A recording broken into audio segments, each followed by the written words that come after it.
So I was at work today, and every time I'm at work, I really don't have anything to do. I just kind of sit there and do nothing.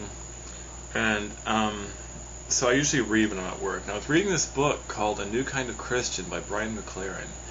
And it's a pretty good book. It's just not really my style, but it makes some really good points in it. And I finished reading it today. And he made this point at the end of the book about, let me see if I can remember, about how we as Christians need to remain pliable. We need to be changeable. We need to be flexible, you know?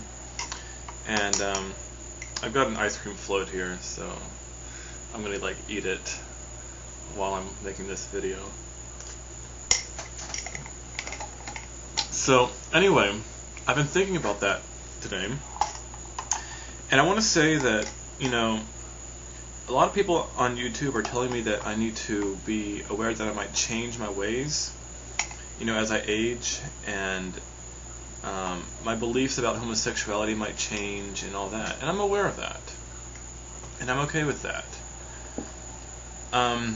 Of course, right now in my life, I believe that I'm okay, and that this is where I need to be, and this is where God wants me to be. And I believe that what I'm believing right now is right. But at the same time, like they said in the book, he makes a really good point about how our belief systems are not necessarily reality. It's a model of reality. It's how we perceive reality. And our perceptions, while generally very accurate in a lot of ways, can also be very inaccurate. And so we need to be open to correction and change and revolution and all that. And I just thought that was really interesting.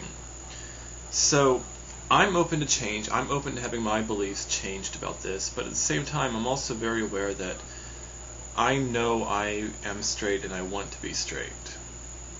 So maybe my beliefs about homosexuality will change, but I don't think that my beliefs about, where I stand and who I am are going to change. But anyway, I just need to remain open and flexible to whatever God leads me to believe and whatever. But of course right now I think I'm right. So yeah. And I think that if I'm going into this this new way of believing, I guess being more flexible in my beliefs, I think you guys need that too. I think you guys need to be more flexible and realizing, hey, maybe my beliefs are very different from yours, but maybe I'm making some good points. That's just something for you to chew on. Maybe you need to be more flexible too. So let's all be more flexible in our beliefs and be willing to change and hear other people's points of view. Okay?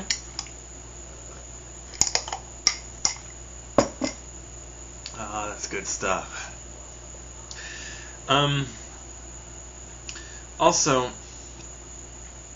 excuse me, I don't really understand why people think that I believe this way because I'm Christian, because other people in my religion or family have pressured me to believe this way, have pressured me to be straight, even though I'm actually gay. Of course, that's what they say. Yeah, I don't know what religion you were a part of if you believe that, but a lot of people in Christianity generally don't talk about sexual issues. Okay?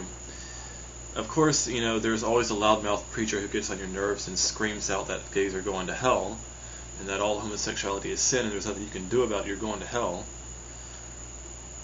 And I generally just tune those guys out because they're full of crap anyway. And everyone else, generally my philosophy growing up, and this is what my parents have taught me, is that, whatever I choose to be, my parents would love me anyway. They may not agree with it, but they would love me anyway and not treat me any differently. And that's always been something that I've valued in my parents, that they would love me and treat me with respect regardless of how I choose to live my life. And so I had their unconditional support growing up. And pretty much everyone else I knew, even though they disagreed with homosexuality, they generally got along great with homosexual people. So I wasn't ever afraid that my religious community would reject me, and I wasn't afraid that my parents would reject me. It's just, and I'm sure that some people would say that, well, your book, the Bible, tells you that gays are living in sin and they're going to hell. So don't let an ancient text tell you how to live your life. Well, be that as it may, I need to live for something greater than myself, something greater than my own personal happiness. Because if I just live for myself, my own personal happiness, I'm going to die in like 60 years. So what's the point of living if my goal in life is to be happy? It's like I said in that one video, it's not all about you. It's not all about me. It's not all about my happiness. I need to live for something greater. And the Bible has a lot of really good points in it. There's a lot of wisdom in it. You may not agree that it's from God. You may not agree that's divine. You may not agree that it's God-inspired, that God breathed life into it. But nevertheless, it's a book of poetry, of beauty, of wonderful stories that are full of morals and wisdom and things that I want to live by, teachings that I want to live my life by, because they sound good, they make sense, and I've seen them played out in my life, and they've done a lot of good for me in my life. And so that's me living for something greater than myself, something greater than my own personal happiness. That's me sacrificing my own temporary personal happiness and pleasure to live for something that's greater and better than myself. And I'm not doing this because my parents are forcing me to. That's ridiculous. I'm doing this because I want it. I need it. I need to live for something greater than myself.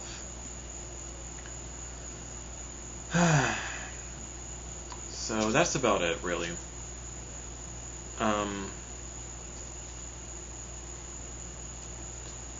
Yeah.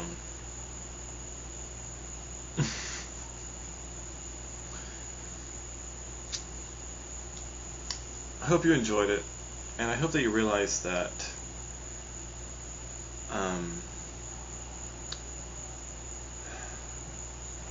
I'm not living this way. I'm not making these videos. I'm not doing any of this because of peer pressure. I'm doing it because I want it. If I was really giving into peer pressure, do you really think I'd be making these videos and then freely admitting my sexual issues on air to the whole world if I was afraid of peer pressure and what my religion thought of me? I mean, come on, think about it. Think. No, I wouldn't be doing that. So, anyway, I love you. Have a good night.